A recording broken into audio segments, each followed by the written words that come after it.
हम लोगों के समाज में आखिर क्यों कहा जाता है कि हम राजभर समाज को होली का त्योहार नहीं मनाना चाहिए? कहा जाता है ना, ऐसी मान्यता है, लोग कहते भी हैं, हमारे पुरखे भी कहते हैं कि होली का त्योहार राजभर समाज को नहीं मनाना चाहिए। क्यों नहीं मनाना चाहिए? प्रश्न ये खड़ा होता है। जानते हैं क्यों? क्योंकि होली के दिन जिस प्रकार से इस देश में एक दिन शस्त्र पूजा होती है, शस्त्र पूजा होती है, जिसके पास तीर, तलवार, गदा, बंदूक, तोप जिसके पास होती है, वो अपना एक दिन पूजा पाठ करता है।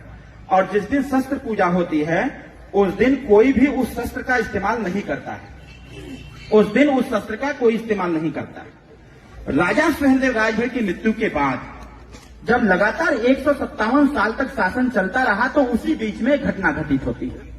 जैसे जैसे राजभरों का शासन बढ़ता चला गया, जैसे जैसे लोगों का विस्तार होता चला गया, आगे बढ़ते चले गए, तो बीच बीच के यहीं के इसी देश के राजाओं ने राजभर शासकों के साथ छल करने का काम किया। इसी देश के राजाओं ने राजभर शासकों के साथ छल करने का काम किया और स्थिति ऐसा पैदा कर दिया था कि यहां के राजाओं ने आदेश जारी किया। मैं इस बात को जल्दी बताता नहीं हूं कहीं पर, ये मैं चंडीगढ़ में इसलिए बता रहा हूं क्योंकि आप मानसिक तौर पर गुलाम न रहें, क्योंकि आज हम मानसिक तौर पर गुलाम हैं। हमें इस गुलामी को खत्म करने की आवश्यकता है और जब तक मानसिक गुलामी की जंजीर में हम जकड़े रहेंगे तब तक न तो हमारा पहचान बढ़ पाएगा और न ही हमारा विकास हो पाएगा। इसलिए साथियों, मेरा जो आपसे कहना है, इस बात को समझने की आवश्यकता है कि हमारा राजपाट कैसे छीन लिया गया। होली के दिन लोगों ने आदेश जारी किया कि नागवंशी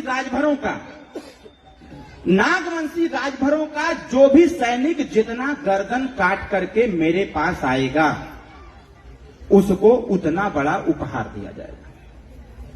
ये आदेश जारी हुआ और लोगों ने समय का इंतजार किया।